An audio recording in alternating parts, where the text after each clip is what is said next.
Great. So I'm just letting a few more people in here. If you are just joining us, gallery view is a great way to be able to see everybody. And if you have questions, just throw them in the chat and I'll make sure to address those as I can. But if everyone had a chance to kind of review a little bit of the topic for tonight, we're really just diving into branding, into some best practices or maybe some new practices that we all have, and considering how we are representing ourselves at this time and in general. This is, if you've done hardcore branding on yourselves before, might be a really key time to reevaluate. I'd like to introduce Lupine, who could maybe Lupine, you can help kind of introduce a little bit of your experience with this, as I know you've been doing some really cool stuff in the wake of COVID-19 with your own branding and self-expression. But would you mind maybe introducing kind of the topic and your belief around branding? Absolutely.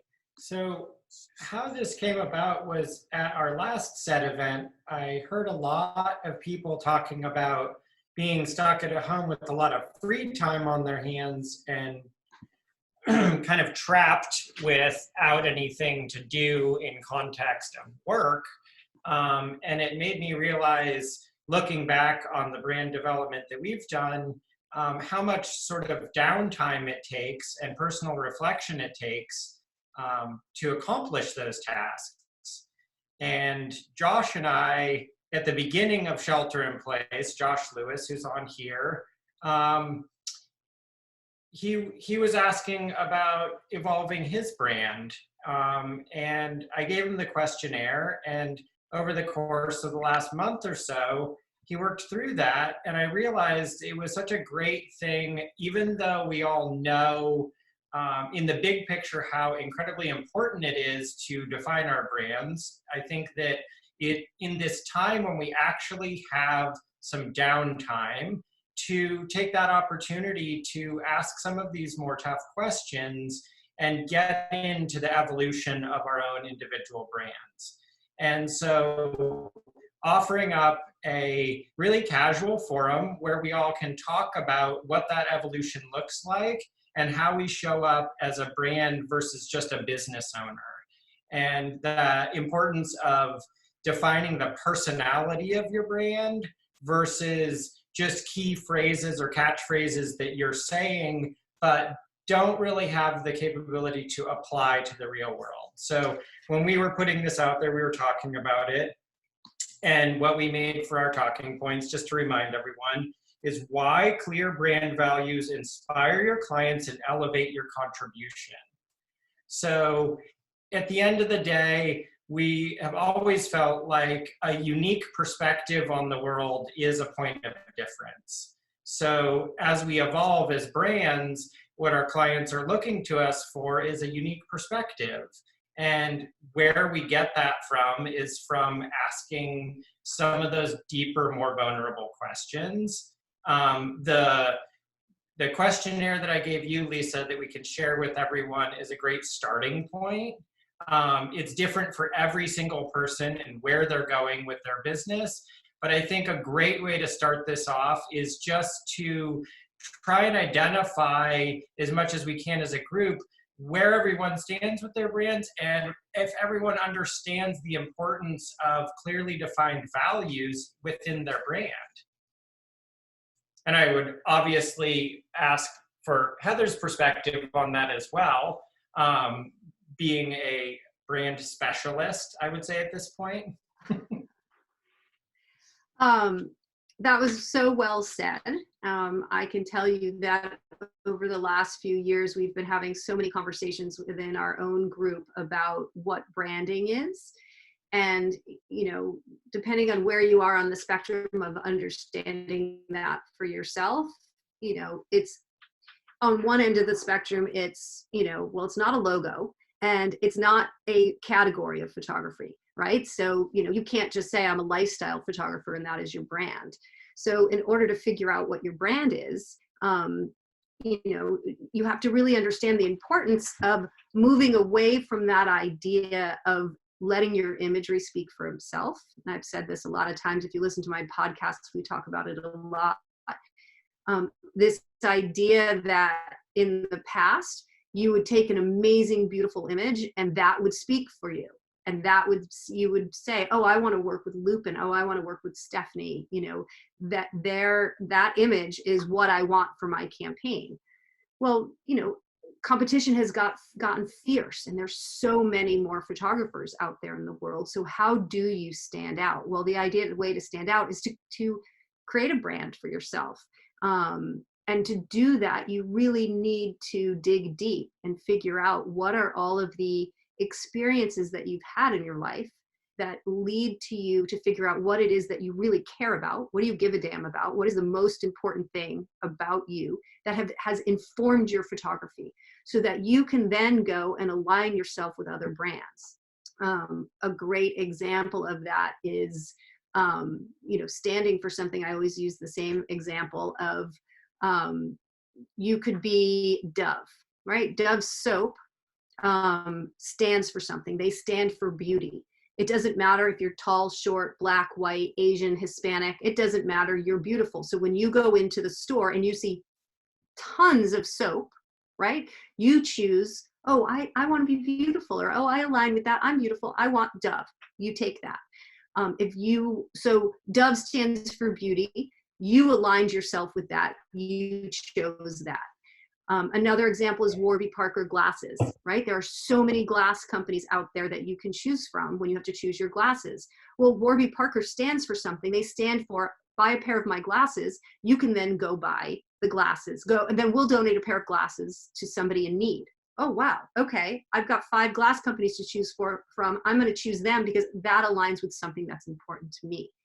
So if you think about that in the photography world or the commercial photography world, there are so many lifestyle photographers, tons of still life and food photographers, a ton of location or portrait photographers. How are you going to stand out on the screen or on the table next to someone else? And it's not, your imagery can't speak for itself anymore. Your imagery got you in the door, 100%. You wouldn't be considered if they didn't think you were amazing. That's almost a giveaway now at this point. So now that you're on the table next to 3, 4, 10, however many other people, what is it about you that's going to stand out? Heather, I think as you say that, another important piece of that worth mentioning is that it used to be very commonplace that the equipment you used or a specialized sort of skill set you apart. And a lot of that playing field has just been leveled now because of the needs for different types of content and the variety of different things at play, that I don't think there is nearly as much emphasis put on the tools anymore as much as there is on the storytelling component. That's true. And I see where we're going in the future. I think there's going to be an enormous focus on the capabilities, and what you have at your disposal, near you. And I'm not just talking about like creating from your home, but like what you can make happen on a smaller budget, or what you can make happen on a smaller crew or something like that. So yeah, I think the competition, what has happened is the barriers of entry to our business, all came down with websites and printers, and everyone became a photographer, and there were so many of them, and a lot of them are really amazing. So you have to stand out, whereas word of mouth or a cool workbook ad or some amazing award that you won was usually enough. But now you really have to stand out in different ways. Out of curiosity, and this can be a really open question, branding, we've had this conversation with Seth before, and branding, I love the term that I think Lupine said it to me earlier today of, is really our personality. Sometimes we think about needing to have all the right branding, the color palettes, the logo, the way that we show the templates that we have on our blogs, or the way that we even stylize our social media accounts, and all those little aspects. But one of my favorite things that I think resonated with me was it's who we are. It's our unique perspective. And so out of kind of curiosity right now, how many people or in what ways are you focusing on this transitional period and kind of who you really are? I think we're all kind of sitting with our own selves in a lot of ways. And And so how are you really looking closely at your creative eye and yourself, and kind of maybe what you've been doing and what's working for you? Or are there any exercises that any of you have been doing that you have found really helpful in kind of defining yourself or coming to terms with who you are or your true values?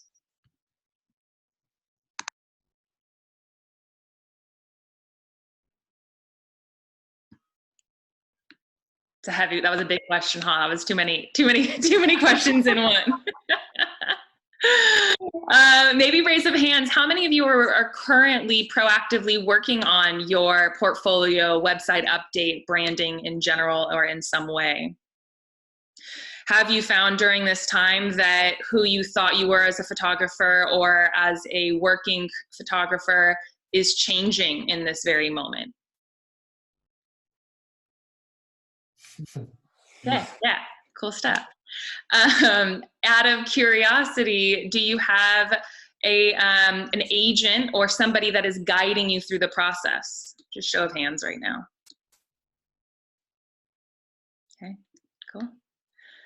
Josh, you actually are one. I did put in the chat a link to the development worksheet that Lupine kind of pointed to earlier. And Josh, you worked on this a little bit in the last couple of weeks, and I'd be really curious as to your experience, especially because, would you introduce yourself and what you do for those who don't know you?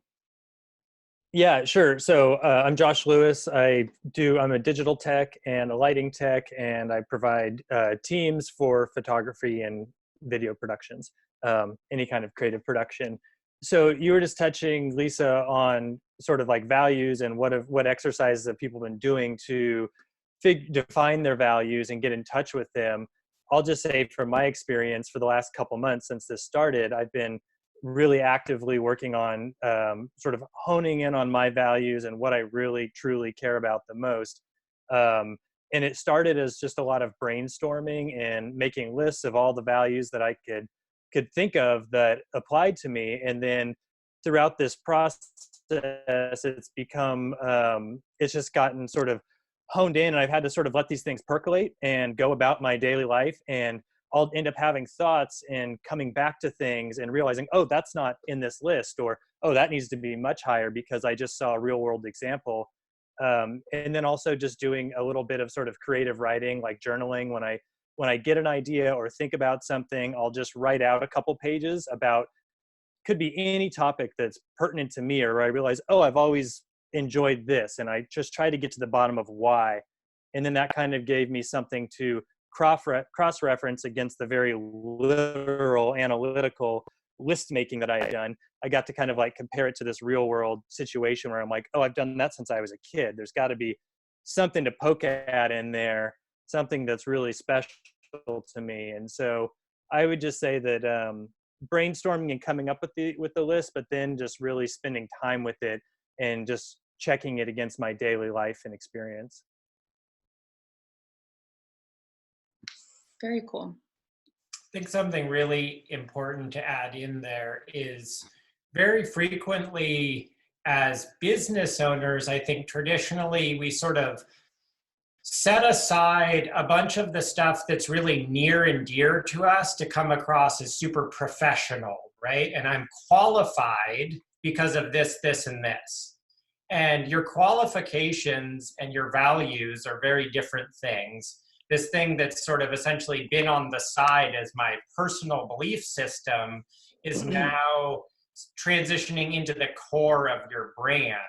So as Josh is saying, it takes time. You have an idea, you try something out. It really does take time for it to percolate in and to get to the core of why you care about something, so that you can bring it out and put it into context of how that would inform a decision within your business. I would also add to that it's not, we're so used to being very solitary in our businesses, and unless you have a rep who is an outside voice for you, it's really important to kind of go through that process with someone else who can kind of challenge you a little bit and ask you questions or get you to think about yourself in a way that you might not have thought about yourself because you've been thinking about yourself in the same way your whole life.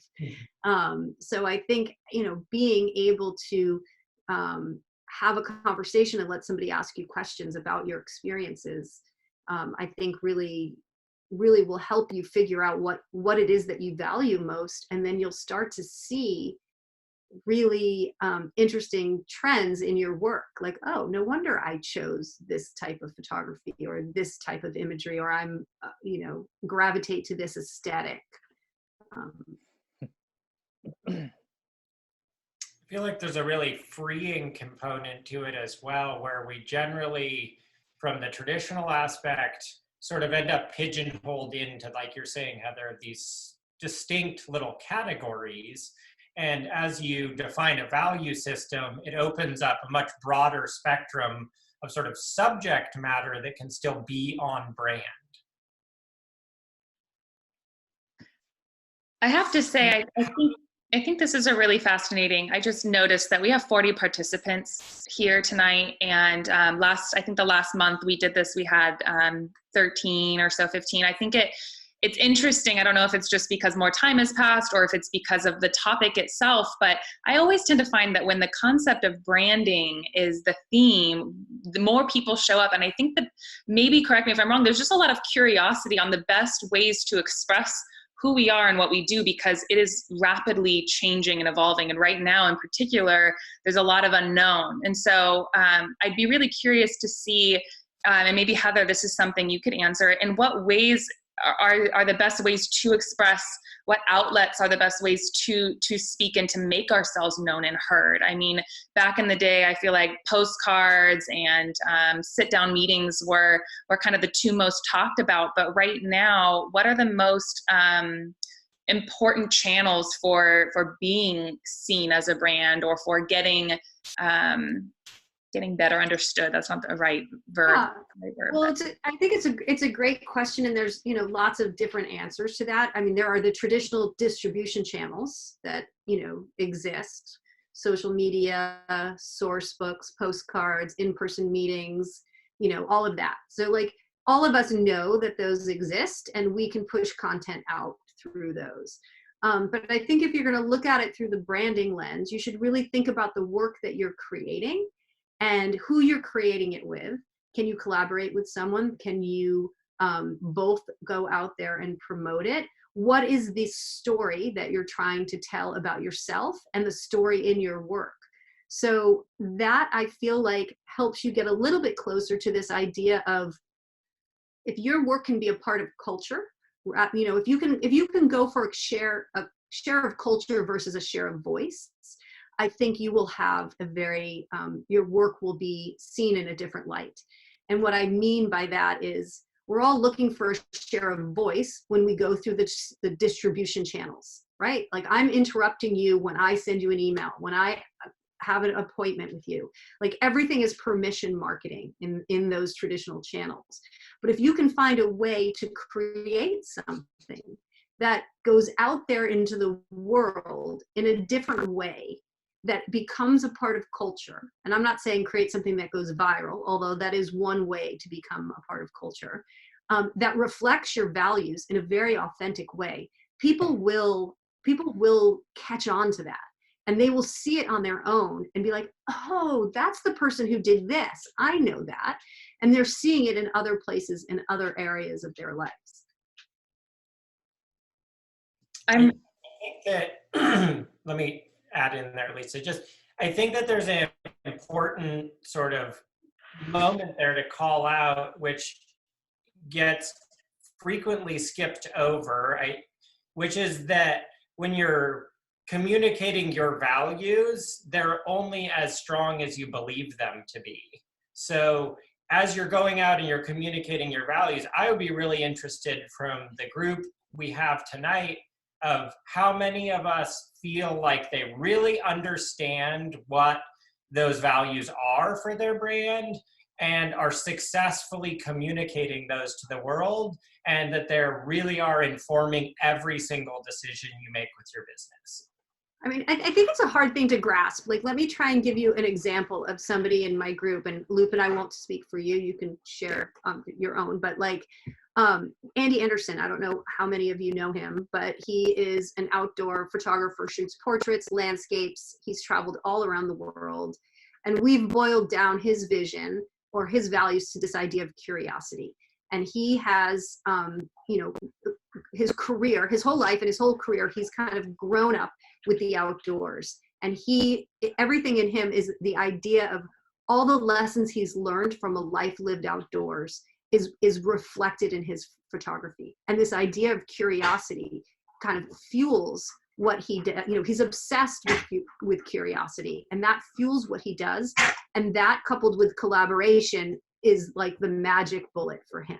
So if you look at everything that he creates and everything that he does, it can get tied back to curiosity. It can get tied back to those lessons that he's learned having lived a life outdoors. So when we align him with a client like, you know, Orvis or Yeti or, you know, some outdoor client, the message is very clear for him, because everything he's done, every picture he's taken, everything that's been written about him, every piece of content that we put out there in respect to him comes back to that idea of curiosity and lessons from a life lived outdoors. Now, that is like literally a boiled down sound bite of it. That has taken months and hours and days to get to and figure out, and there's a lot more around that.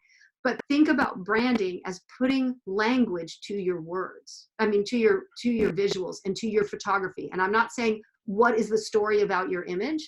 I'm saying, what is the brand story? What is the overall story? What are the things what's the fingerprint that exists only for you on your imagery? No one else. You might have 5 lifestyle photographers in a room. Each one of you will have an incredibly different fingerprint or value system or vision for your work, and you all came about it completely differently. So what is that fingerprint that's going to set you apart from everyone else? Andy Anderson's is this idea of curiosity, and we weave that into every single thing that we talk about. And when it comes time for him to be up for a job, you know, we weave that into that, and hopefully those values are going to set him apart from whoever he's on the table next to, who might just have just equally as amazing work as him.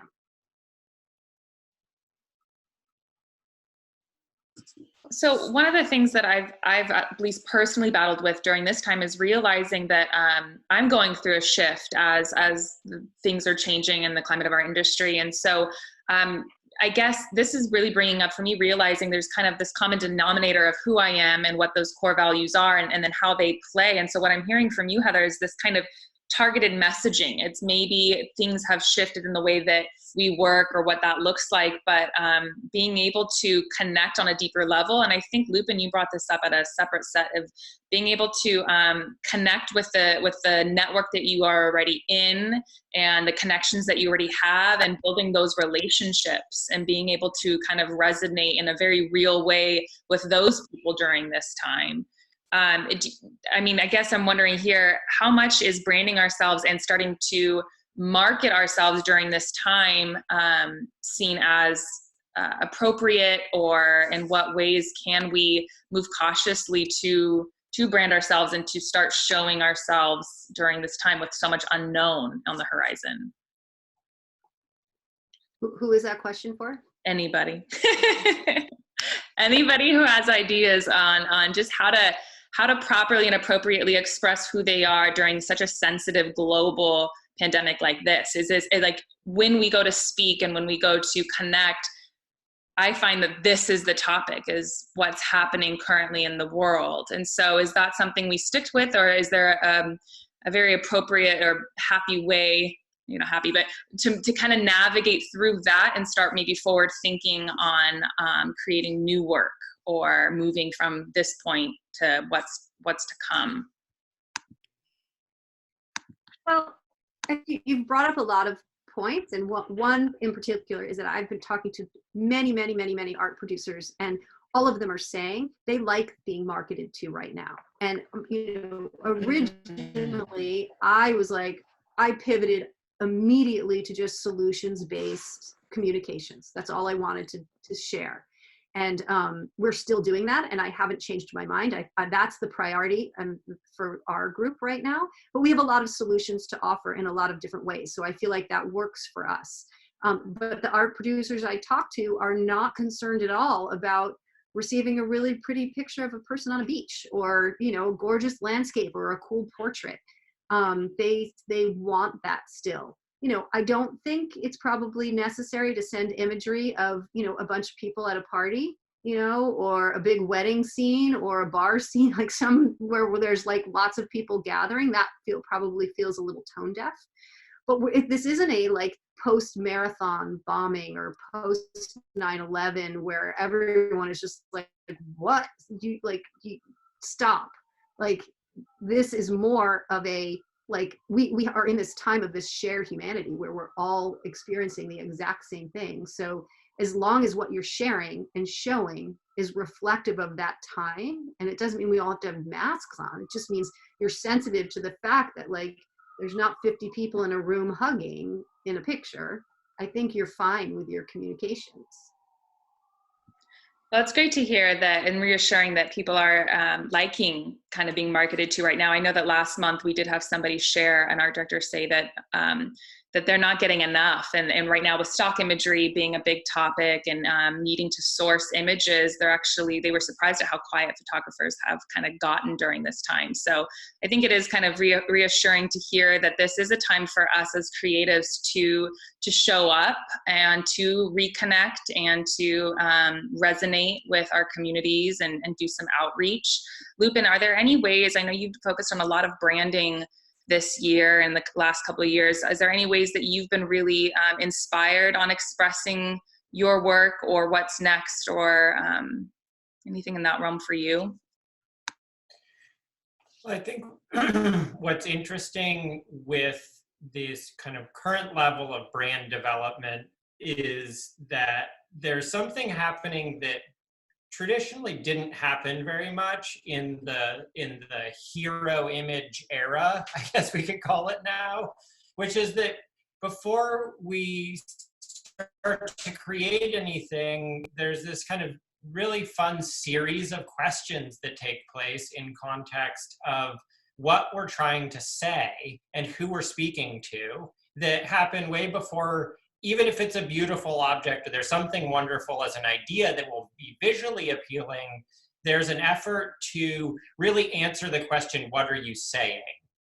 And with clearer values comes a lot more clarity around what that message is. And to Heather's point with Andy, you know, the curiosity component is unfakeable, right? It's down all the way to his cells and is self-evident in his work. So if you're creating authentic work that can contribute something and supports your values, there's relevance for it, right? I think there's a difference between being tone deaf to what's going on in the world and putting out the wrong messaging versus something that's authentic to you that you really care about that you're sharing with the world. I think our best example of late was story we put out called A Calm Place. And Sarah and I were asking ourselves, what are we saying? Because right now everyone is challenged with not wanting to say the wrong thing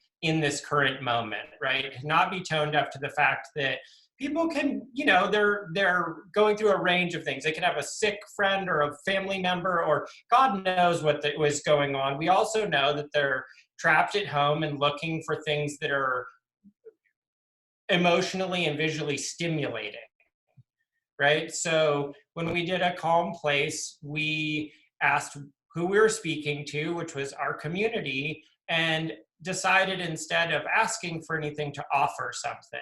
So because we had done the brand development that we had, we were able to take some emotional risks and show a much more vulnerable side of the brand than we traditionally had, in an effort to share something with our community that was meaningful at a time when the emotions were really up and intensity levels were increasing.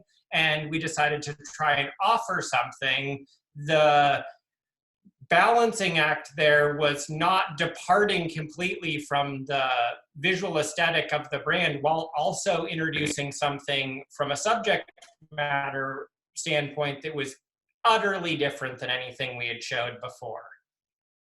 So having the values to support the fact that, yes, we are on brand still, allowed us to take a little bit more of a visual risk and share something that traditionally, I would say a year ago, we would have never shared.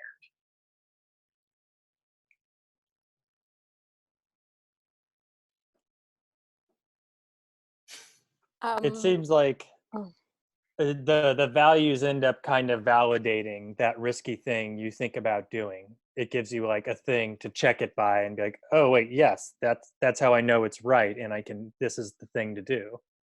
It's the glasses through which you see everything. Exactly. Yeah, you definitely, if it doesn't fit with your values, then either your values are wrong or you're doing the wrong thing. doing the wrong thing. So they do need to be aligned for sure. And I think every time that we don't have, I don't think that we have to elaborate to the outside world to the nth degree of what all of the things we care about are. To your point, Heather, there's some of this messaging that's aggregated way down to almost a single word simplicity, but the process of getting there internally that makes us 100% believe in that notion that we're after is the clarity of the lens, right? That is our litmus test of whether or not we're creating something that people can feel rather than just saying it a bunch of times and having that make it true. We're reinforcing the values every step of the way with visuals we share, or we're not reinforcing them. Yeah, it's nobody raised their hand and said, I'm going to be curiosity. What do you want to be? Like we all just, like Tim Tatter is another example in our group, and his is, he wants to create epic imagery that elicits a response. Literally everything that Tim Tatter does elicits a response, whether it be political, creative, and it doesn't matter. That is at his core. So it's not unusual. Of course he shoots athletes. Of course he uses a lot of conceptual ideas, and his fine art stuff is crazy. And but that's his whole point of view. And he can say it because it literally has been what he's been doing all along. We just put words to it. Like we didn't make up the words. The words didn't come first. The actions came first, and we figured out what those words were.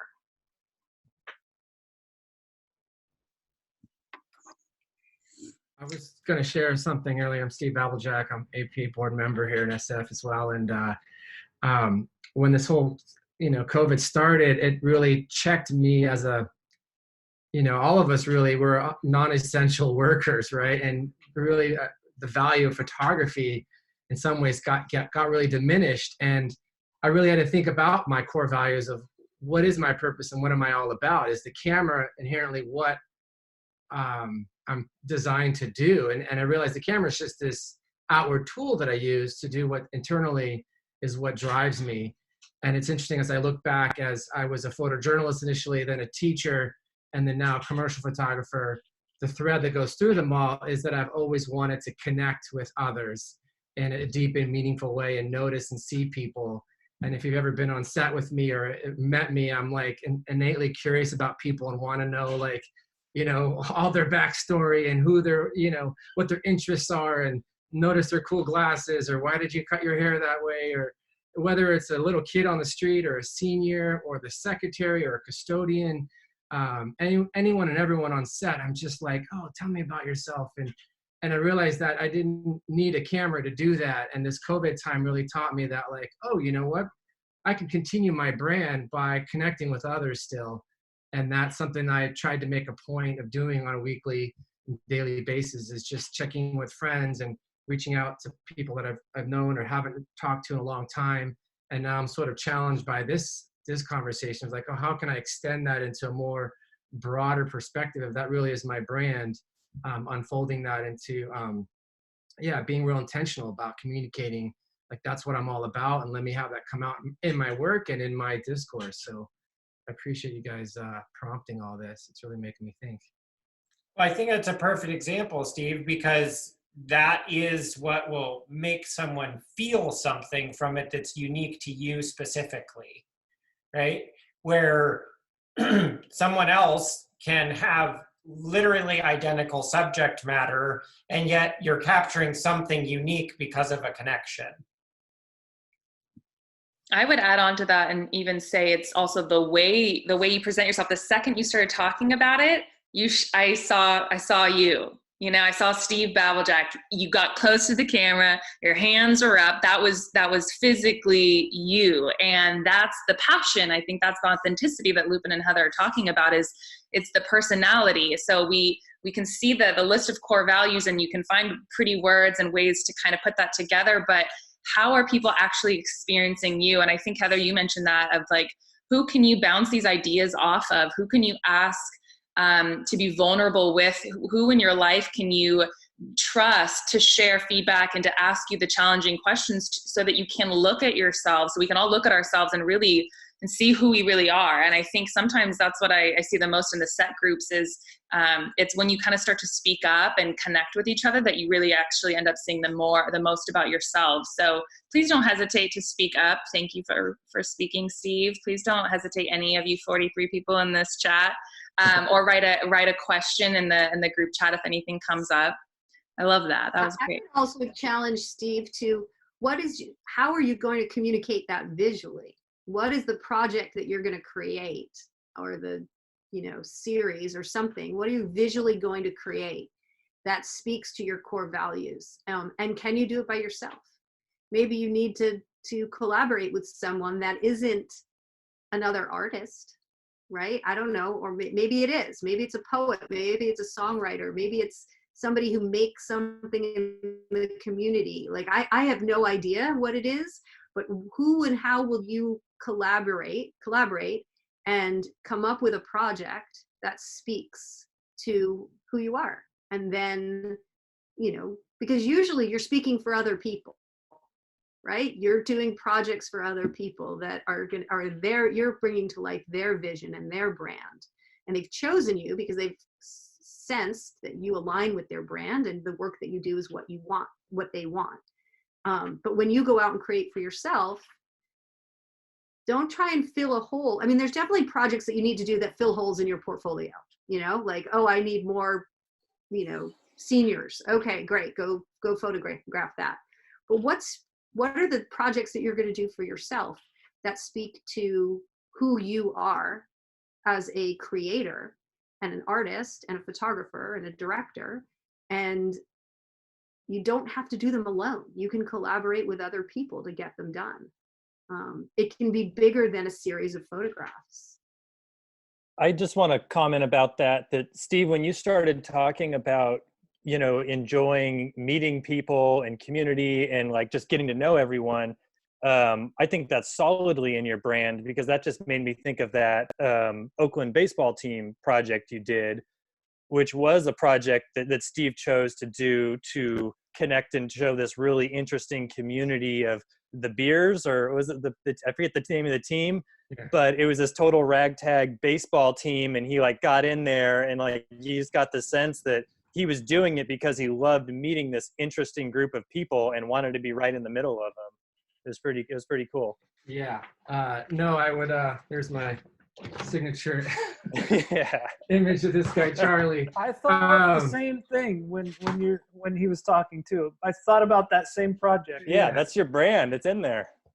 And it's funny, I actually hired an illustrator to pull out a cover illustration to, exemplify the project, and had a creative director friend help me with some copy and interviewed the players. And yeah, I mean, here's a group of folks that like I had really no connection to and would never, but the camera was this conduit for like, I mean, I couldn't have just gone, if I had just gone to their games and like stared at them for a few hours, it would have been really awkward and weird. But in fact, because I was there with a camera and a little audio recorder, and I like wanted to hear these guys' stories, and it was just like, I mean, it carried me for months and months and months of just like when work wasn't as good or what, and I also like took it and I drove all the way down to LA and hand delivered it to agencies, because I knew like, hey, this is, if you don't like this, then that's fine. You don't like me, I don't care. Like, but this is who I am. And it, and that really has been the heartbeat for how I've carried my brand, is personal work. Like it is something that I think is so important. And as I admire other photographers, it's really what they're shooting on their own time that really speaks so loud and clear to who they are as a creator. I also wanted to, and I hope she doesn't mind this, but the person that I was initially really inspired about branding was Stephanie Rouser, who I know is probably calling from far away here, but her tagline years ago, I don't know if it still is love, beauty, and humor. And if you've ever met her, she teams with that from her Instagram posts or being in person and her imagery. And I remember she got hired by Brooks running shoes, which if you go to her portfolio, you don't see any athletes, any runners.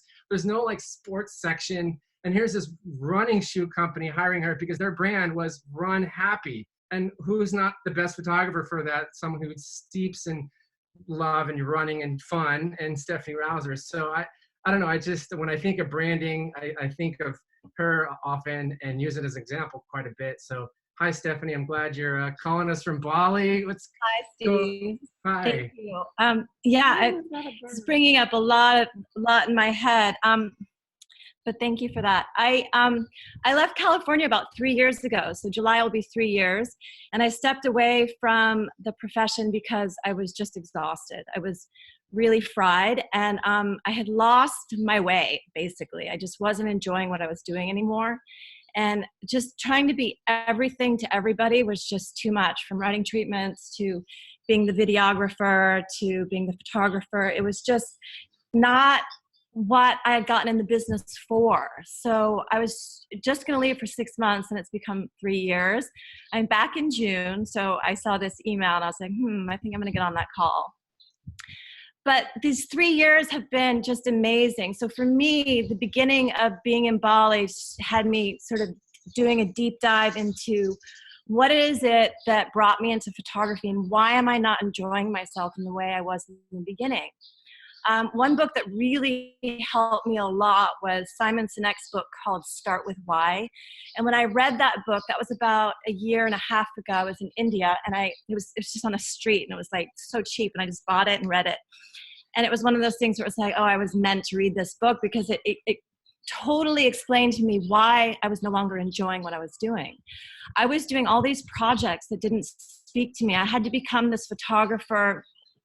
I mean, the whole movement where it was all about like as is and don't style it. I remember Deb my stylist telling me that she would go on set and they'd ask her to go into the other room, and she couldn't be in the room where they were shooting because they wanted to have it look like, as is look. And I don't see the world that way. I see the world as needing to be beautified. It needs more humor. And so what's coming up for me with what's going on in the world, and mind you, I'm in Bali where there's no cases, very, very, very few cases. And so we're still living. And so I'm very mindful. I actually stopped posting on Instagram because I feel like I need to be more sensitive to what's happening with so many other families in the world. So I've stepped back, even though every day is pretty amazing here. But I just, I lost my track for a second. I just had to step back to figure out what it is I want to do. And I've been doing a lot of getting back to my roots, basically, getting back to what it is that brought me into photography. And it's the beauty, it's the humor, it's the irreverentness of life. And that's what we need right now. We need, and maybe it's not timing wise great at the moment, because who wants to see a great photograph of everybody having an amazing time? Like, it's not timely, but we do need more of those images. And what I realized was that I need to figure out how to be that photographer again. And it's sort of this very sort of not narrow perspective, but it's sort of in line. It's not doing everything the way I was trying to be everything in California. So when I come back, I'm trying to figure out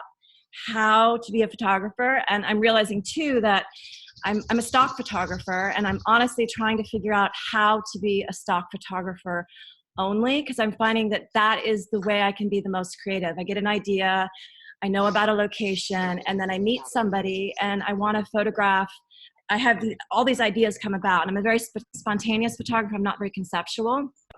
So I'm finding that that is the most creative. But unfortunately, this might have been another talk, but stock photography does not make what it once did. But I'm trying to figure out if I can make that work, because that's where I'm happiest. That's where I'm happiest photographing. There's nobody telling me to do something differently on my shoulder, and I can just have free reign to kind of just go.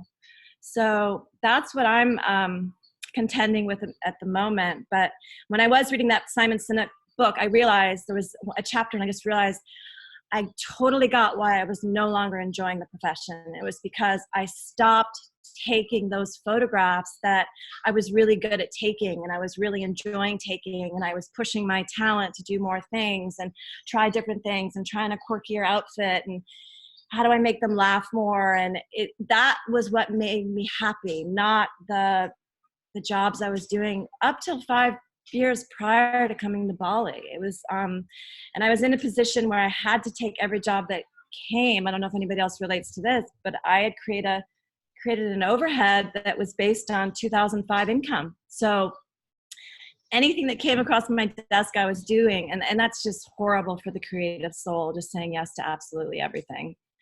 So that's what I'm going through, but I'll be back in June, and I'm on the SF Facebook group. So it'll be interesting to see what's going on. I would love to hear from other people what they're experiencing, like, are jobs starting to happen again, or what's happening on that front. Thank you so much for sharing. I think that it's incredible you've had this time to reflect, and I almost think it mirrors what we're going through here while we're being asked to pause to work in a lot of ways, because it really asks us to look at this is something I keep reading everywhere is, everyone wants to get back to normal, and it's like, well, what kind of normal do you really want to get back to? And really asking yourselves, what part of what were you doing before was actually working for you? What things do we need to revamp or refresh? And I think that's what this conversation really is about tonight, is deciding, as we are hopefully entering back into the workplace and there is transition and change, what do we individually as a creative want to bring into this kind of next step for ourselves and for the community as a whole? I mean, APA is a huge advocacy organization and is all about supporting this industry. And so it's kind of about just defining it for ourselves. What do we need? What do we want to give? One question that I think Nader brought up that I think is interesting, both for Stephanie and Steve and everyone here, is so you decide these things for yourself. You decide what you like, what you don't like, what is working for you, what you're excited or passionate about, what your niche is. But how do we kind of move with that during these times of limitations, not really knowing when we're going to be able to get back to production or creating the way we would like to? So what are any of you doing right now that you are either excited about, or any ideas of ways that we can move in these ways during this time where we're feeling a little limited? I would jump in.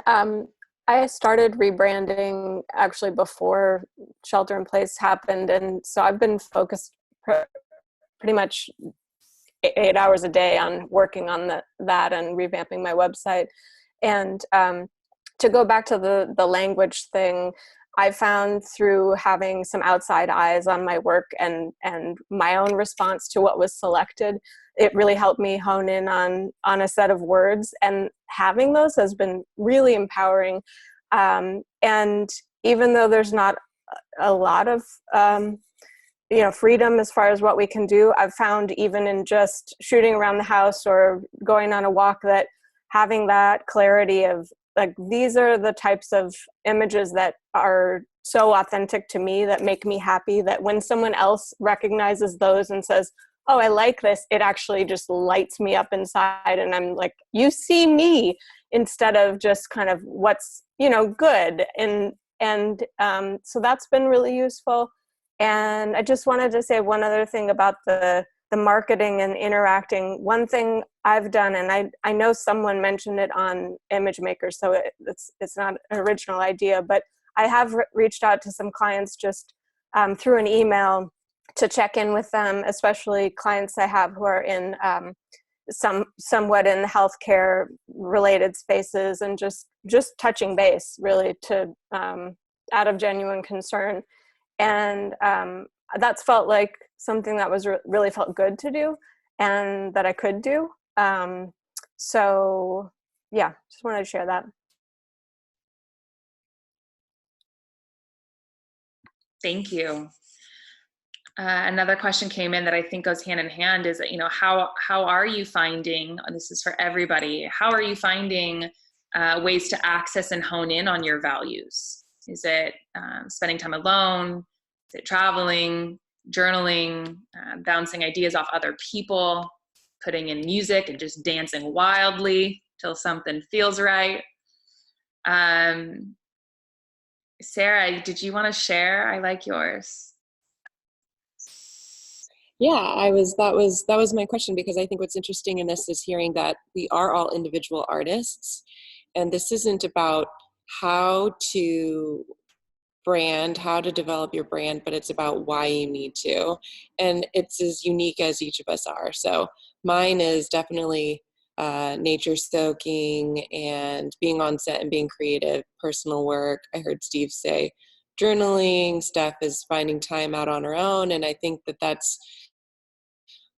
what's interesting to me, is that it's really empowering this time.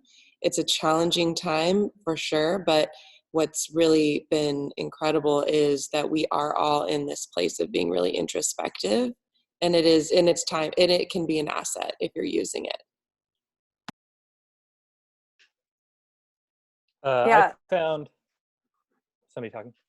Oh, I just was going to say, it seems like, Stephanie, thanks for sharing your experience. And it's almost like a hindsight lesson for any of us who are working on, where we're headed to make sure that it goes back into what really feeds us and keeps us joyful. And so thanks very much for sharing that. Of course. I mean, Heather brought it up, but it's just so hard because there's just so many photographers now. And she's right. So many of them are so good. When I moved to Bali, there's so many Instagrammers here. And I remember one day just looking at my feed and just going, what's the point? It's just everyone's a photographer now. And there are so many good ones. And it's tough. I mean, one silver lining on this is maybe that goes away. It's hard to say what's going to happen with travel. This island is empty. It's unbelievable how empty it is. And it's going to be interesting to see how what happens if people are going to start getting on planes again. My dad's an economist at Berkeley, or rather he just retired, but he said it all depends on how long this lasts. If it lasts 6 weeks, we're all going to respond a certain way. And if it lasts 6 months, it's going to be a totally different response. So it'll be very interesting to see how our profession responds to all of this. I'd like to draft off of what all of you were saying, but what Stephanie started with and why she went to Bali. And I've said this before, so if any of you have heard me on another webinar or something talking about this, but I really believe that we were operating culturally and professionally and personally at levels that were not sustainable. I know myself, I'm at my desk from 7 in the morning until 7 at night, and I'm replying to emails around the clock and over the weekends. And I'm good at putting up boundaries when I need to, but that doesn't mean internally I'm not feeling the stress of it. And I feel like this moment in time right now is a pause button that gets us all to figure out who our next best person is going to be, because you can't be the same person you were, and we're not going to be the same industry we were 8 weeks ago. There's so much that will have changed, and there's no light switch that's going to go off to say, okay, everybody, we're back to normal. Like, that's not going to happen. It's going to be a slower progression. So we're going to continue to evolve as an industry, and personally and culturally. So I'm really trying to use this time to figure out who is that next person? What can I offer to my photographers that is most valuable that I've learned during this time?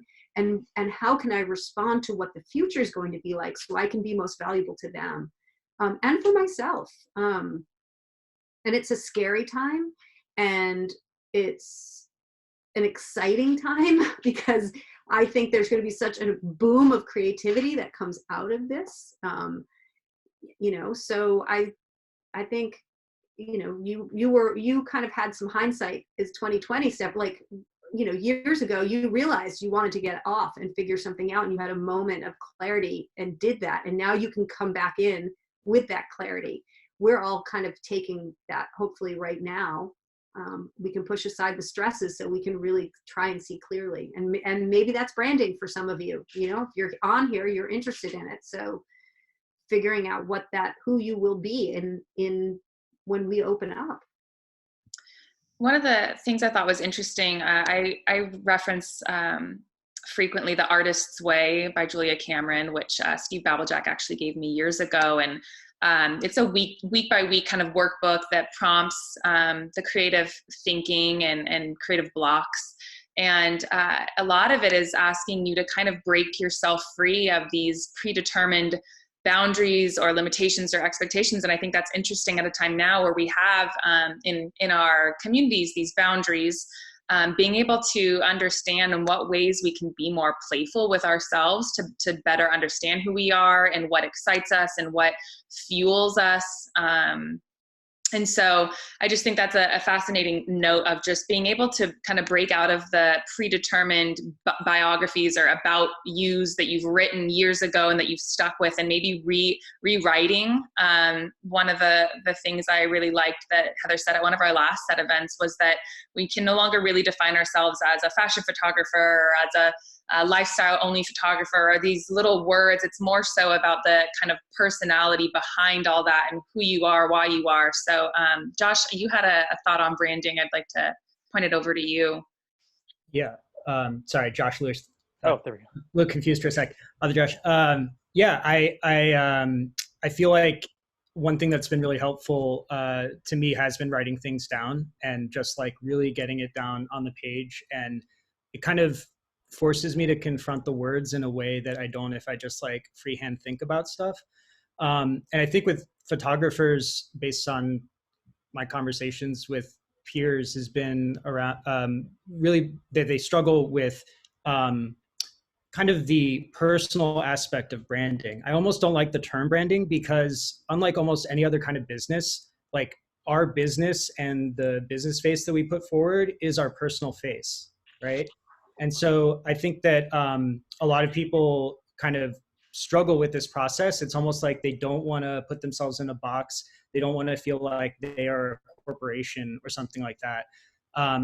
And so, yeah, I would definitely encourage people to write things down almost more in a personal way, focusing on priorities like time, money, and when I started to do this, one of the things that came out was that number one was that I'm very interested, like the aspect of photography that excites me by far the most is meeting interesting people that are doing incredible things and changing the world, right? So that actually pushes me in a particular direction in terms of the types of jobs that I'm pursuing, types of clients that I'm contacting. Like everything that I do is going to change because of that. And I don't think it's something that would have happened if I hadn't written it down. One other thing I wanted to note just from listening to the conversation is that, and I'm curious what other people's thoughts are on this.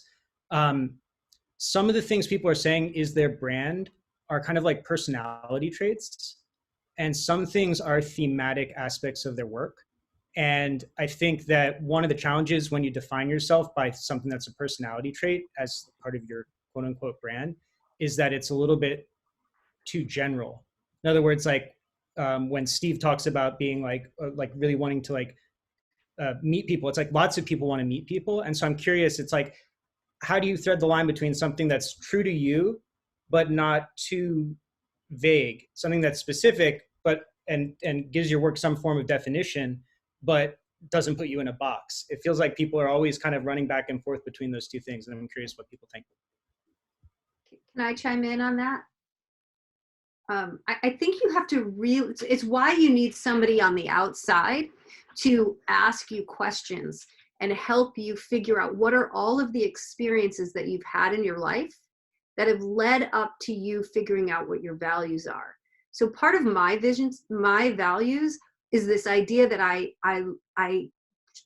always want to figure something out. I'm like a communicator. I try and be a really clear communicator, but at the same time, I'm also like putting pieces of a puzzle together, right? I'm always like, I don't think I'm the whole puzzle. I think we all are the whole puzzle, and where there's lots of little pieces of the puzzle that have to get put together so that we can be like successful together. Well, I grew up doing puzzles, and my father was a big part of my life doing puzzles, and he would always hide a piece, and it would drive me crazy, and it became this really funny thing. And for Christmas this year, I gave to all my clients, I gave puzzles. Little did I know, like, they all are going to be doing them right now, and they're all sending me photographs of them doing their puzzles right now. And I wrote this beautiful story about my dad, and you know how everybody, we're all pieces of the puzzle, but it literally is who I am.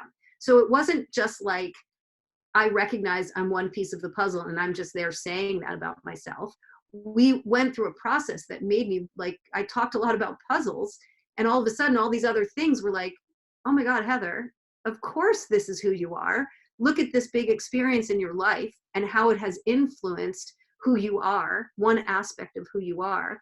And I was able to authentically share this as a gift with my client. And now it's coming back, you know, again, if karma were a currency, we'd be all really wealthy right now. Like, it's coming back in spades to me right now. So if you say, I like community or I like people, great. But what is it about you that, why? You weren't born that way, you know?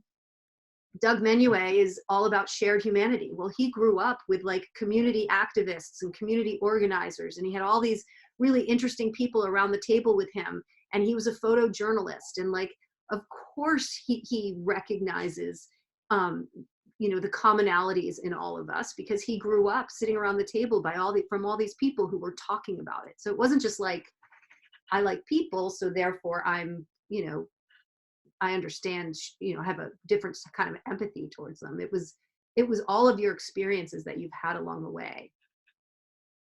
I'm glad you shared that, Heather, and Josh, thanks for the question. You know, I didn't get a chance to fully elaborate, but I spent some time with an outside person, a non-photo related business coach that pretty much rocked me to the core about understanding of who I am and what I do. And you know, I grew up as an only child and with a single mom, and spent a lot of time by myself and doing things, preoccupying myself, you know, was pretty good at that, but largely, you know, maybe felt unnoticed at times. And what we discovered, and this is the line that I'll share with you all, that was what came out of these sessions with her. She said, sometimes our greatest pain will give us our greatest gift to the world. And I had maybe pain as a child or whatever. I don't want to get too emotional here on this thing, but what I discovered was that I had this unique skill and gift as a child and then growing up, that I noticed other people, because I so desperately wanted to be noticed as well as a small child. And so that actually gave me the skill set that when I was a photojournalist and as a teacher, you know, I saw and noticed things about people that others just wouldn't. And once I realized that was like what made me click, regardless of any therapy I needed to go through. But like, now it's like I have the utmost confidence now when I go on set or a shoot. I don't worry about the technical stuff anymore. And what my coach told me, it was like, if I go on there and I connect, I know I'm going to make magic happen with the camera. It's like I'm 100% confident now in the way I respond. And same thing with social settings and anywhere I go. It's like, if I can figure out a way to connect, you know, with the drug dealer down the street, or like the little kid squirting a, you know, hose. And sometimes I blow it, of course, but like, and I guess my job now, and what Heather and what you're bringing up is like, okay, I now need the language to articulate that. And Josh, that's kind of maybe what you're alluding to. It's like, okay, we can't just have these pat answers like, oh, I want to connect with people, right? But what does that really mean? And how do I flesh that out? And I think that's the process I'm working on now. It's probably going to take me a lifetime to do. And it takes a long time. You know, I've been doing this for 25 years, and over the last probably 3 years, we've been doing this with our photographers, and they've been the hardest parts of my career. You know, you guys chose this career, everyone here chose the career because you're visual thinkers. You choose to communicate visually. When somebody sits you down and asks about your life experiences and why you do something the way that you do something, and try and figure out and put words to your vision for your photography. It's a hard, really, really hard process. And people are, I was asking them to do something that made a lot of people uncomfortable. But not everyone was uncomfortable at it, but those that were, I can see why for the majority of this industry, it's a really challenging thing to do. I want to jump in there and first of all say thank you to Steve for elaborating on his creative origins. And I think that that's exactly the point. And I think that the more we connect with our, you want to call them brand values or our personal story, we are individuals. We are unique in where we come from. So what I think is interesting that I keep hearing people talk about is personal life versus branding, personal work versus professional work. And so my question is for Heather, as a rep, as somebody who is intensely involved in learning about individuals and then connecting them and making those connections, facilitating work, how do you see this change in people needing to be branded, needing to know who they are? How do you see this affecting reps' abilities to get better work, to make better work, to make better connections? Because it seems like it would only be a positive thing. It's definitely a positive, because then I can align an artist with a brand much easier. Instead of, hey, look at Jane's work, right? Isn't it pretty? Oh yeah, it's pretty. Okay, conversation over. Jane and your brand have the same values, right? It takes a lot more work for me. I can't just like pop out an email. I got to research Jane. I have to understand about Jane. I have to understand about the brand.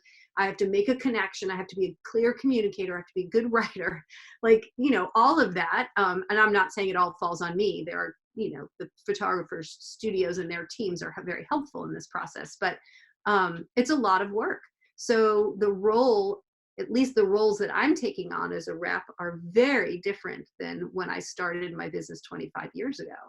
And it's a lot, and it requires a lot of help and a lot of support people to, make that happen. I want to chime in there. Steve, you mentioned something at the beginning of that story, which I really loved. It feels really heartfelt and genuine to you, knowing you. You said something interesting that I think, only speaking for myself, but I think we can all probably agree on, is that when you said not to get too emotional, right? And the reality with this work I've found is that it is emotional, that you're trying to evoke an emotion in the other when you're communicating with them. And very frequently, some of the things that we care about most are tied to some sort of trauma in our past. Not everything, but there are really positive attributes of our character that come from really challenging situations. And the benefit of taking those emotional risks and saying, this isn't something that's just for me personally that informs me as a human being, but is designed to share with the world, those are the emotional risks. And, right now is a great time to get more emotional with our brands, to really dig in there and take these things that were these personal stories that we kept out of the spotlight because they're a little embarrassing, or it's this or it's that, or you have to say, actually, maybe some of this connection came from being deprived of attention. Well, there's a lot of people that can relate to that, and that's really heartfelt. The other example I have was at the beginning with Josh Lewis of doing this was the questionnaire was answered, and there was an additional page that was an extra set of stuff that he just went ahead and did, just some brain dump sort of stuff. And he said, these are just kind of my personal feelings over here. They don't really have any place in this questionnaire, but I felt like it was important to write them down. And I looked at it and I was like, yeah, that's the stuff, right? That's what goes in here, because we are trained to keep this sort of emotional part at bay. And at the same time, that's the part that really makes us connect with people, that allows for something deeper to happen and for them to really feel like we had a unique experience, a unique journey that is going to inform whatever we put our hands on or whatever we put our eye to. So I would encourage everyone to be more emotional and take some of those emotional risks while digging in here in this quiet time. And then because it's branding, I think that it's a really nice way to use as a surrogate for teamwork. These things, brands are not a single human being. We're past the part of the being in a vacuum, and getting a group of people to lend additional perspective to what you're working on that you trust is instrumental in developing values, I believe. Lupin, I agree with that about the emotional part to a certain extent, in the sense that if you're not emotional enough, then, you know, try getting emotional sometimes. But some people too are too emotional all the time, right? So they need to maybe chill out a little bit. Gosh, so much good stuff. What are you trying to say, Natter? I don't know. You can tell me later what I am, but not in front of everybody. But yeah, so much good stuff you're all saying, and it's actually almost getting overwhelming for me because there's so many good thoughts going through my mind. But I just wanted to share back on the kind of what Steve was saying. Steve and I went to school together, studied journalism, actually same school as Doug Menuet, Heather. We all went to SF State and studied journalism. And one little interesting story was one of my professors, my writing professors, really instilled the idea of getting out of your comfort zone. And he told us this story about how he had to like really push to, it was like someone had died and he still had to get the story, but he like put his foot in front of the door as they were closing the door because he really wanted the story. And it wasn't necessarily part of his personality, but he had to like get out of his comfort zone to grow, you know, as a journalist. And that's kind of part of who I am. And that's something that, like you were saying, Heather, is part of my values since, you know, gosh, how many years ago? That's probably 20 years ago that I was in school. And then thinking about branding, and I've always been a photographer, and I'm always thinking about branding, you know, as images, right? But it's so broad. It can be, branding is so broad. Like someone was saying, it's a personality too. And I'm so, you know, focused on like just making ends meet and my, you know, commercial work, the next job, that I never get a chance to like step away from that. And this whole thing we're going through it's been like, I'm not really even shooting through all this. And part of me working through my brand and is like, how can I grow right now? And if any of you have seen me on that Biz Talk show that I started, that's part of my, you know, developing my brand and part of me growing to develop my sense of being in front of people and speaking and getting myself out there, getting out of my comfort zone to be of service to others. And that's something I don't actually really get to do because I'm so focused on like just shooting and like, you know, the commercial work side. So I mean, it's been a very, very amazing learning experience, and it's gotten me pretty emotional in the sense that like, you know, you don't see me beforehand where I'm like on that Biz Talk show where I'm just like nervous as hell, and then I get done, I'm like, oh, you know, like I'm like, wow, that was.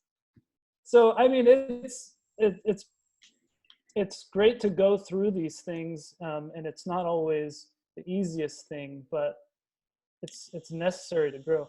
Hey guys, it's Dawn. I just think, Natter, to your point, and really everyone's, you know, I think the nature of this is vulnerability. Like we're all being seen in a new way. Like who are we without our team? Who are we in our homes, like and I think branding is also vulnerable at its best, you know? And so if we can take that place of like vulnerability that we're in now and the openness I think that we're all feeling and kind of apply that to our creativity, to our brand, to whatever's there, it just feels like it's all one, you know?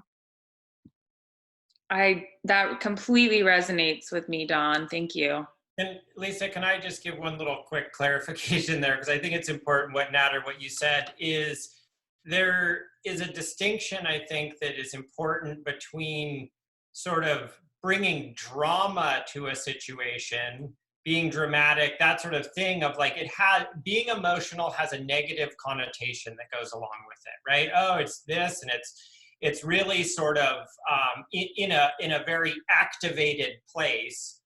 What I'm talking about is emotional risk-taking, getting outside of our comfort zones and being vulnerable enough to say what you really feel on the inside, but you're too scared that the world is going to judge you for it to let it out. Very likely that is your point of difference, right? And you're hiding this thing from the world that is the instrumental piece of the puzzle, to Heather's point, that really does set you apart from everyone else because no one else can duplicate that. They didn't live inside of the experience.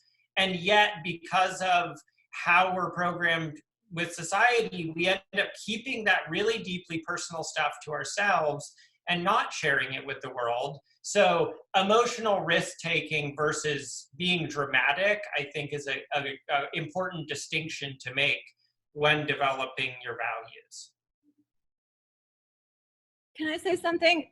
But what comes to mind though is this is all personal work, because in my experience, I can only speak from my experience, in the 5 to 6 years prior to leaving California, I felt like emotional, or let alone that interesting. I feel like when you're working for a client, and I don't know if I was just doing all the wrong jobs, but it's like, how do you do your brand? I mean, they came to you because of your brand, right?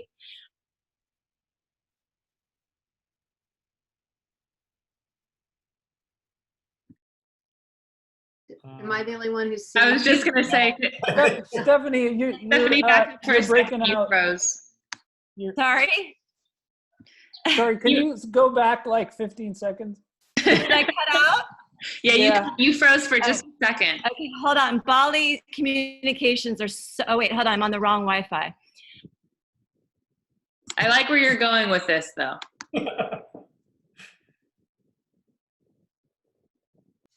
I think she's switching Wi-Fi. Now? Yes. Okay. So where did I cut out? The whole thing. The last thing you said was they hired me for my brand. Okay, so in the last 5 to 6 years, I see, so I have, as Heather pointed out, I've had 3 years to really do some deep diving. So this whole pandemic really hasn't affected my deep dive that much because I was already really deep diving, and I think Steve and I could have a lot to talk about. So I just, prior to say 2000, let's say the years are starting to merge, 5 years prior. So I left in 2017. So it's 2012 and prior, I feel like clients came to me and wanted my input, wanted to know how I would approach a subject or what they were trying to sell. What would you do? And I would say that in recent years, from 2017 on, that just stopped. So in a way, I feel like we're having a conversation about our brand and being emotional and being vulnerable, but how is it that we're doing that on projects where, you know, they're oftentimes doing a 3 to 5 way bid, and it's just, they're so adamant about exactly what they want. They have their account executives, there's 6 people in the other room. It's like, there's no room to veer or try something. I mean, I couldn't even try anything. I would have to beg to say, would you like to see what I would do here? And that's, I think, why I got so bummed out with what had happened to the photography commercial profession. Steph, I think more than ever right now, brands are actually looking for like for us at us more than, at least in my career, they have, because they want to know like what can happen, what can be done like in this climate.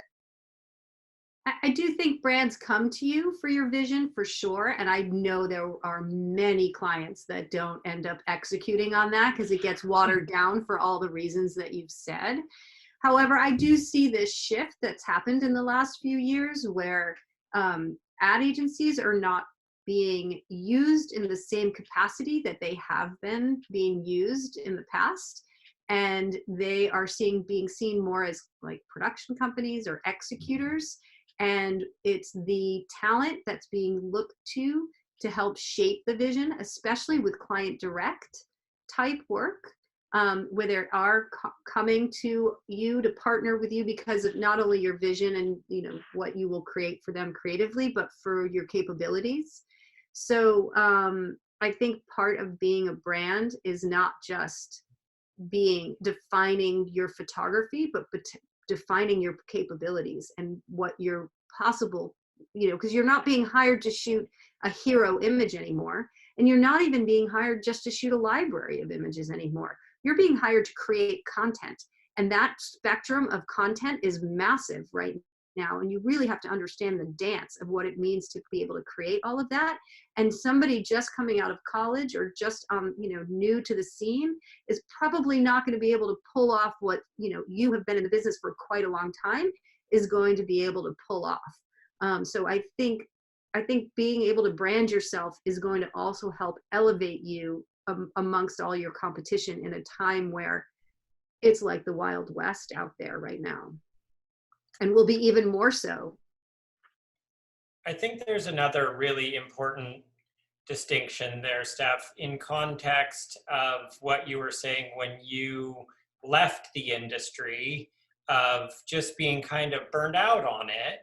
And one thing that has changed my perspective hugely is this notion that I think we're trained a lot to find joy in the things we do, and look for joy outside of our own individual experience. And what the defining of the values and that sort of having a North Star with this process has done for me is transition that thinking to a place of bringing joy to what I do.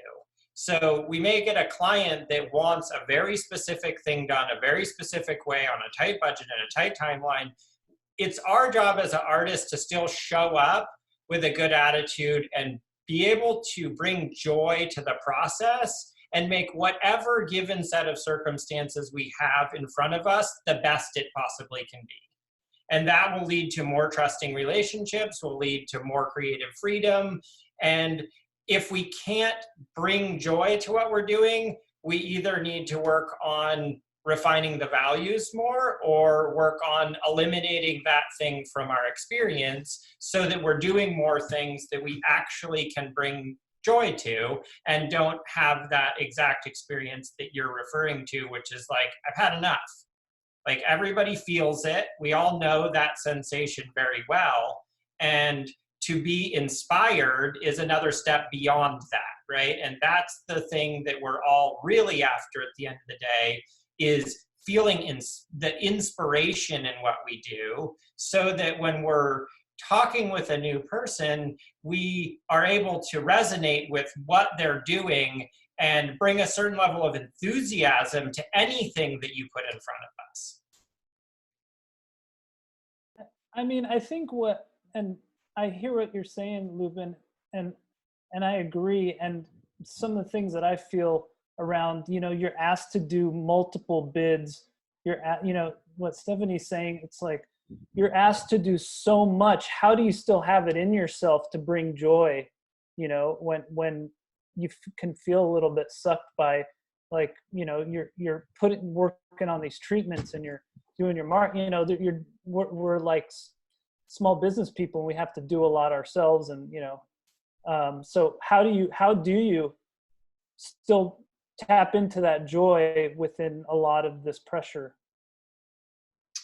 I would say that in an industry like we're in, that there is not a single person in this group of people that has an aversion to hard work, right? We all knew, I think, that it was not the easiest job you could get being a visual artist, right? So finding places that are the most authentic to the experience to this point are the sort of building blocks of bringing joy to it, being in alignment with those values in a way that brings the sort of openness as far as our mindset goes to see the good in the situation, right? There's a lot of people that are not being considered for that triple bid, right? They didn't even make it to the table. So yeah, you're going to work really hard and it's always going to be changing, but that's just the nature of our industry.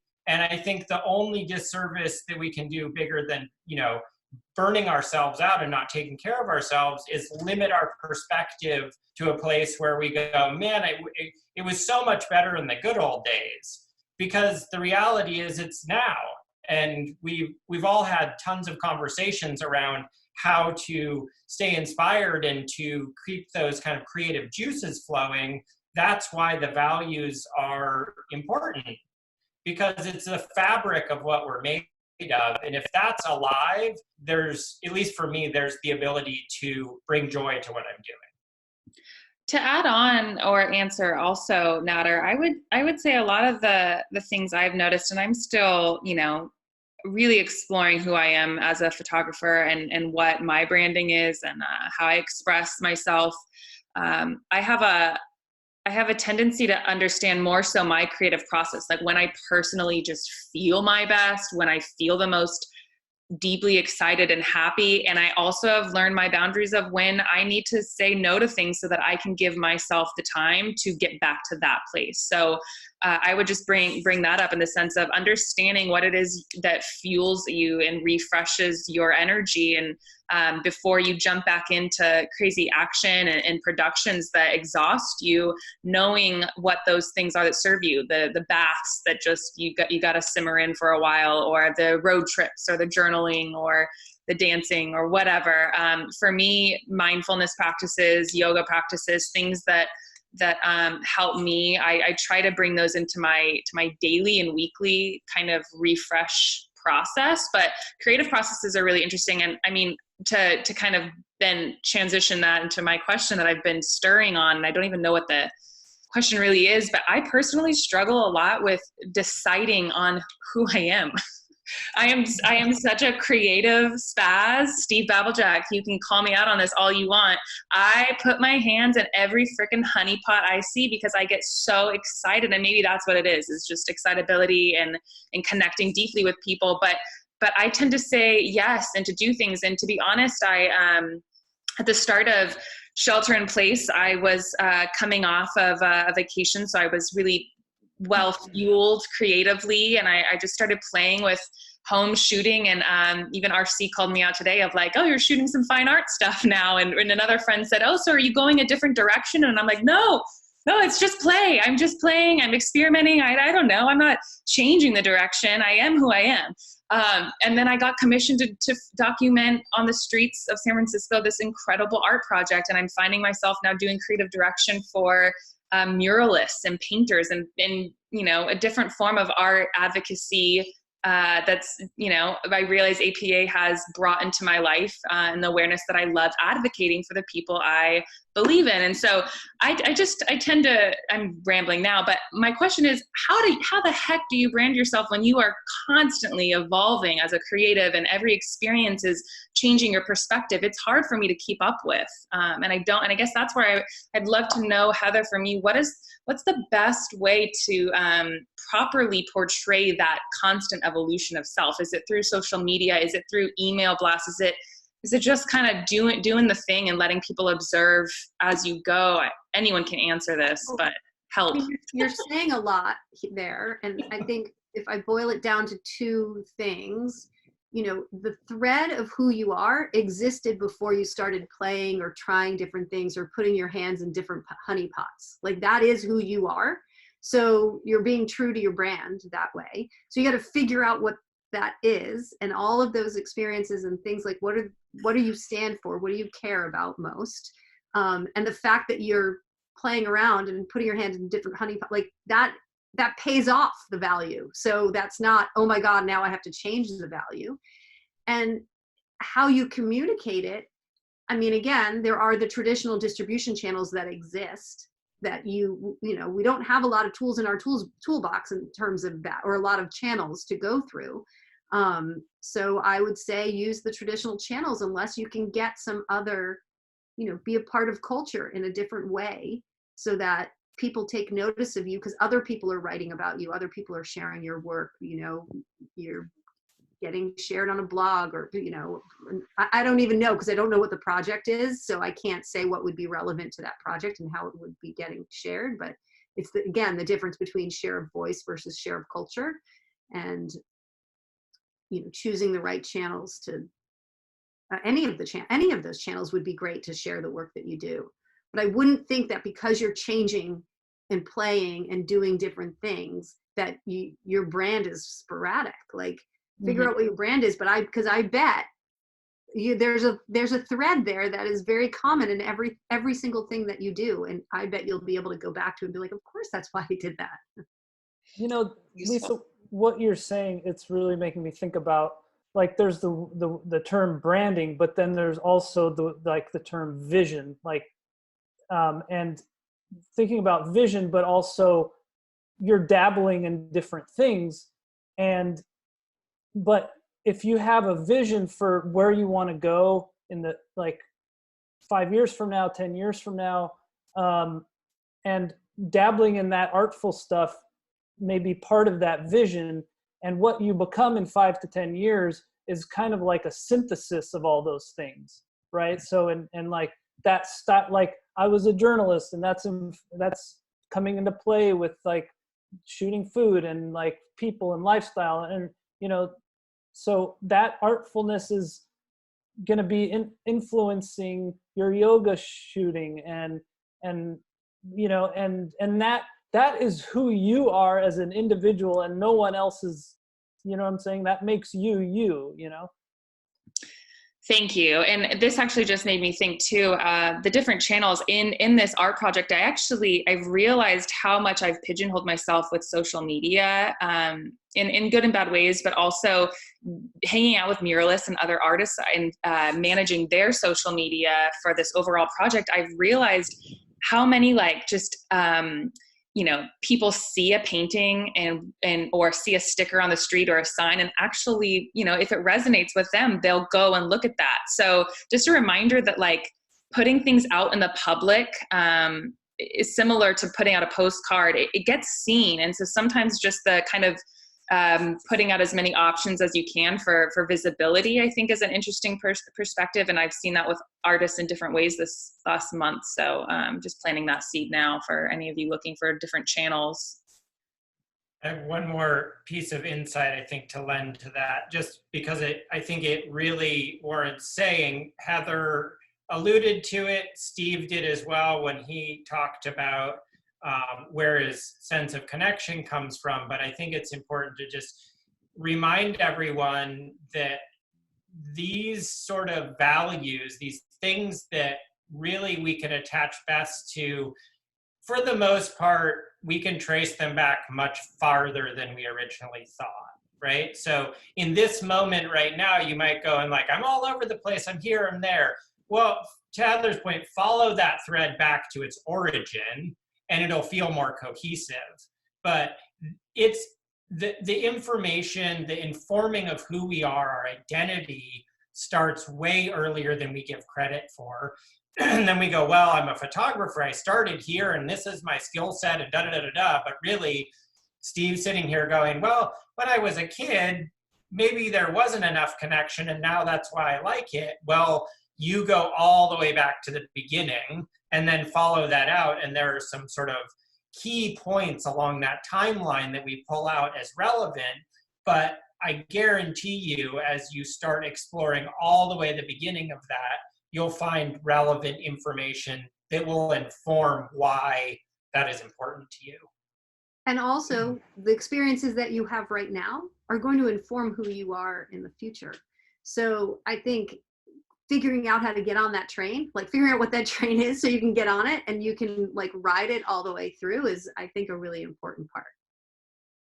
I saw what you posted on Instagram, and I don't know you very well at all. I mean, we've just met in meetings here and there, but I totally saw it as coming out of what I knew of you and of who you were. I felt like it was more of coming from an essential place, which made sense during these times. More of an essential, I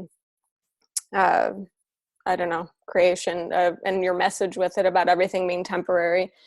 But also what you're saying makes me think of kind of the benefit of understanding our own constitutions and,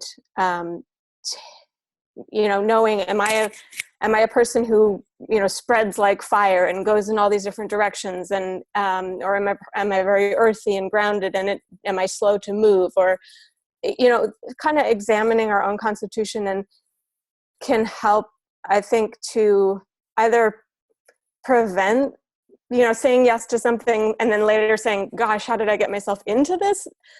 Or having a pause to say, yeah, this really feels like something I really want to explore. Or, on the flip side, super earthy, saying, how do I get myself moving when I'm very earthy? And how do I know, what do I do to, if I feel stuck in that way?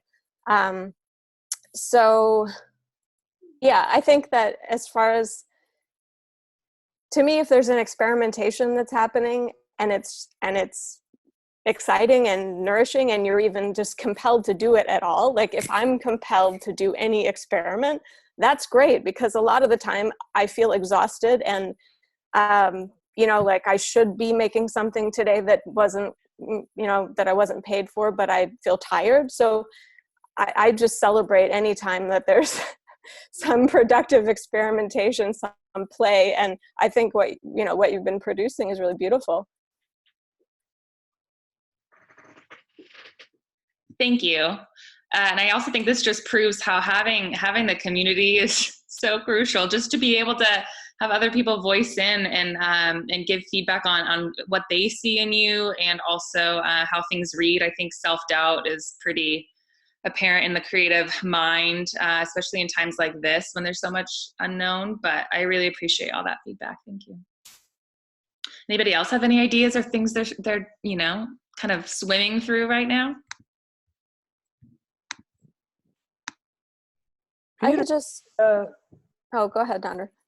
Oh no, I'm just trying to get some of all these other people I see out there. Peter, Christy Lynn, Amanda. Oh, you got both Peters. Peter Samuels, Peter Bellinger. I have one more sort of thought in context of this stuff as we're doing it, is to really be aware, I think right now while we're sitting around, that at least in my opinion, in my perspective, that what we're talking about is a feeling that comes from an experience. So when we're evolving our brands, each one of these little components adds to an overall sensation that we share with the world. So it's an experience, right? Like what we're crafting, our visuals and language and how we interact with one another and how we show up and how we dress and all these things all add a little piece of credibility to a bigger story that gives people a sensation, right? So thinking of what you're doing as the overall experience, rather than when you say branding, you're like, it's my logo and my letterhead and this stuff. It's like, well, yeah, you can have a really pretty logo and some letterhead, but you really are, each one of those facets is what's creating the overall perception of your personality of your organization. And it's through all of those components. And I think even more so important now as we move forward, because what we're faced with is eliminating a lot of the human connection that reinforces the feeling of your brand, right? So the rest of how we communicate and how we share our visuals and how we show up for one another is the evidence that we are in fact on brand. So thinking of it as an experience versus one individual category that we can fulfill the obligation of the brand development component.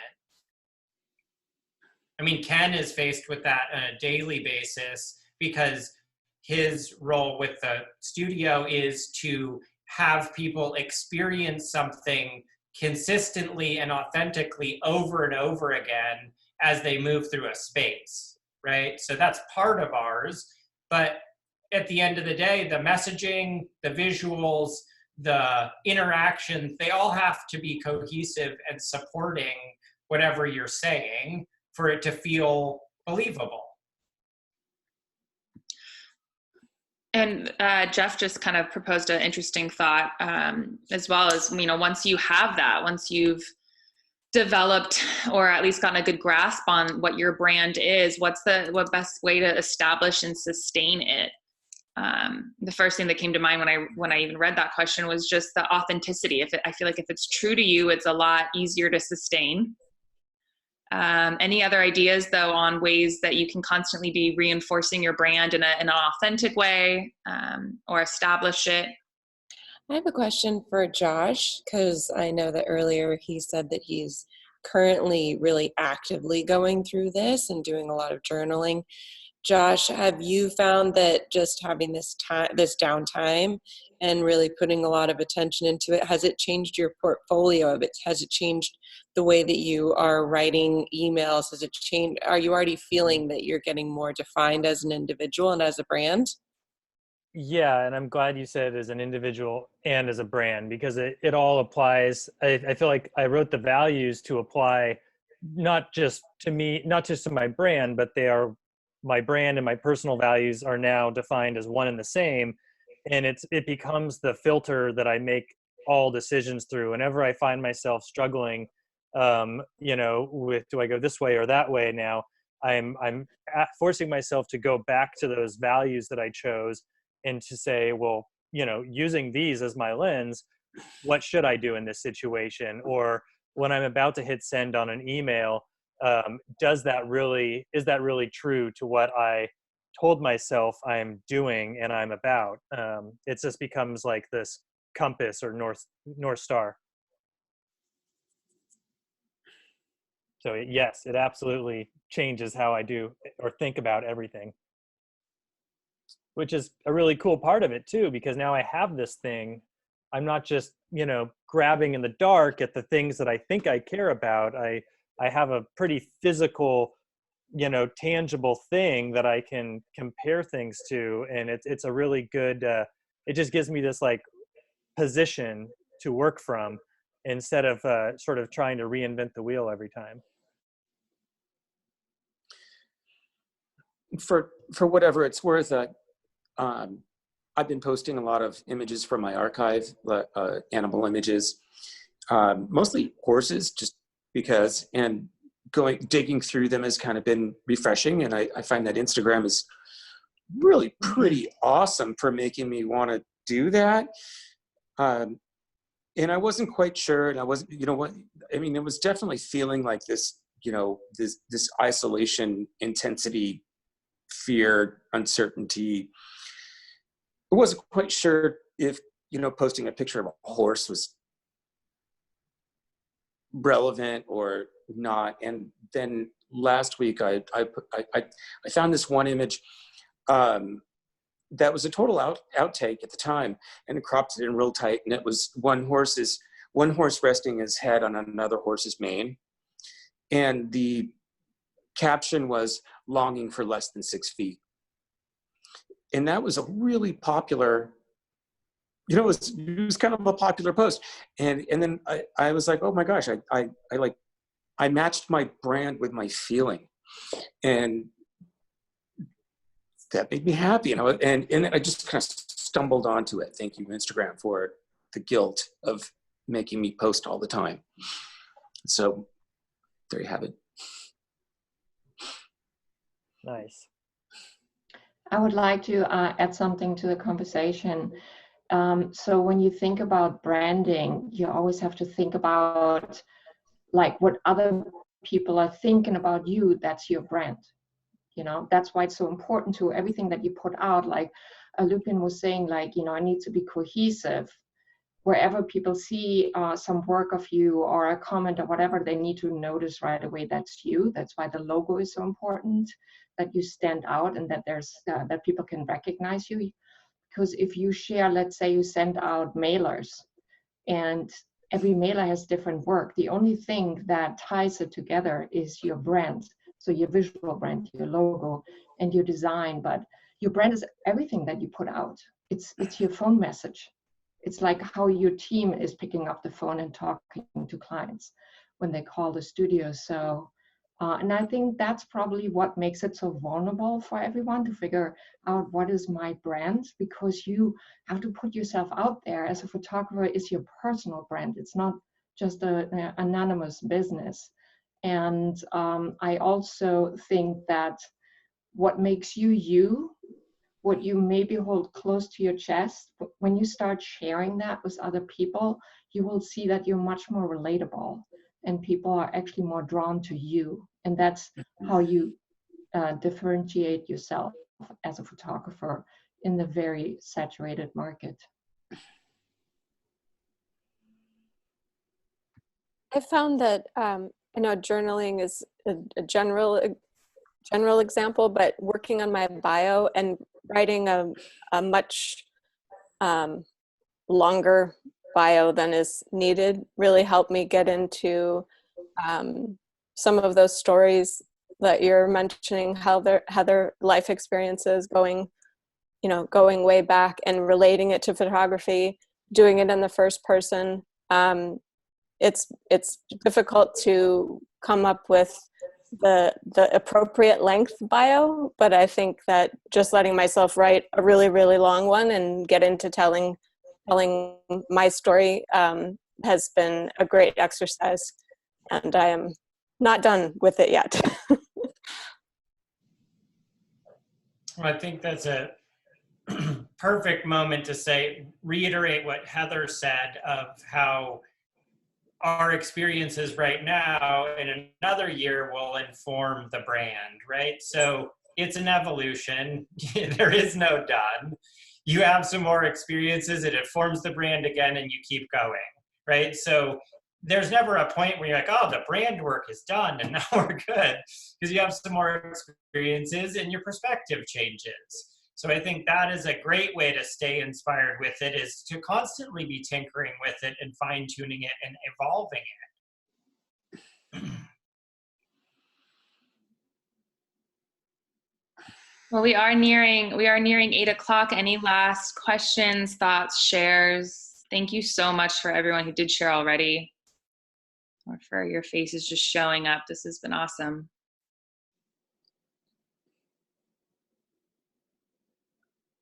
Sarah, you did write a little question in the chat. Do you want to elaborate a little bit? Me, Sarah? I'm big on the chat. Yes, I love it. Yeah, I thought Peter's story about Instagram was really, it really resonated with me, because I think that's what the outcome is. I think that all this time that we're spending alone right now is a real opportunity. And I think what is an outtake versus what is that personal shot that you were feeling more inspired by, or that you took that wasn't on the shot list, or that you saw while other people were kind of doing other things, so that when you had that intimate moment.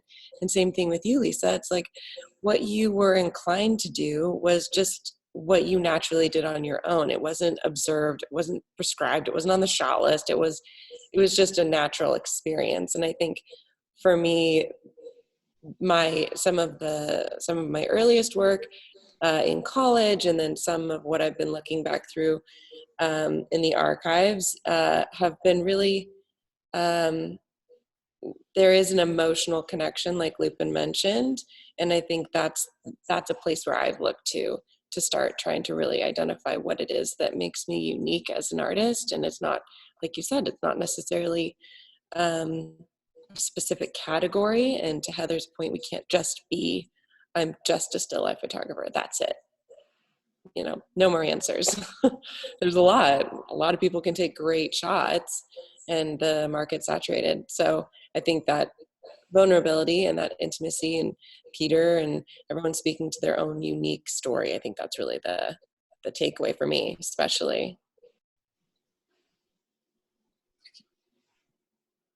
I like that actually idea. Any other takeaways from this discussion? Anything that really stuck for you all?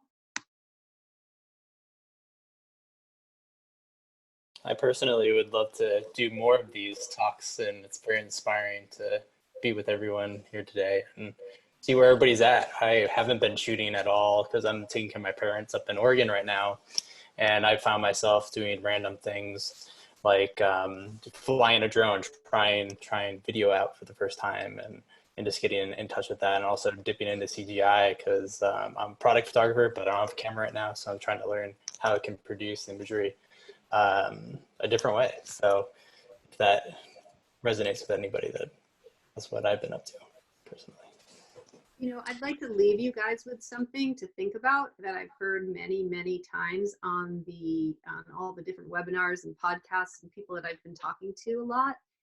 Everything out there right now looks the same. Everybody is pulling from the same stock footage, the same, you know, found footage, the same videos, and, you know, the same user-generated content. It all looks the same because we're literally all living the exact same life right now. And to show anything different would be tone deaf. Creatives are hungry for people who are finding a different way to create. Some other interesting way to capture a photograph, to create content, to change the narrative of the visual. So it doesn't look all like user-generated content or found footage. Create something different and share it with the world. And your voice will probably be really loud right now if you do that. That is an awesome, thought-provoking exercise. I think I'd like to maybe leave it with that and add on, because we do this monthly. So if those of you who are able and interested in joining us next month, it'd be great maybe just to choose 10 things to do between now and then that you can establish your brand, your core values, or make some form of progress for yourself, and bring that back for next set so that we can review and reconnect, and kind of gives us a little bit more of a task that we can, and an exercise. Are you guys down for that? Are you all down for that? Make it 5. Cool. Make it 5? Do you think 5 is a little bit more accurate? What do you think? Less is more. Less is more. Okay, let's make it top 5 things. Make a list if you want to be held accountable, or if between now and the second Tuesday of next month you want to check in. Board members are in this. Raise your hand. You can send any of us a note via email, Instagram. I will just point out at the top of this chat, I did send a link for some brand development worksheets, a fairly kind of general, but something that you could use as a resource or reference. There's also a list of some books in there. One other thing to leave it on too, Lisa, just a reminder to everyone. I mean, I think this is great proof of how successful something like SET has turned out to be, right? We started doing this experimental thing before it was even an APA event, because we just wanted to be disruptive to the way we connect with one another. And we defined as a board that was the most important thing for us that we were tasked with, in addition to just coming up with fresh ideas of things to do, was keeping the community connected. So to have such a great turnout of people on here in the middle of all this craziness, all having a great conversation and feeling connected, is what this is for, right? Keep it casual, keep everyone involved.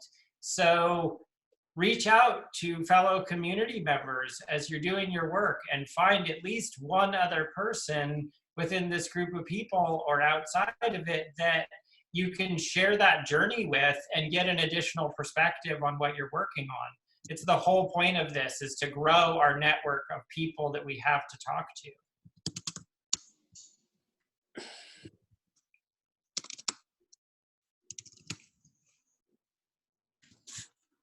Awesome.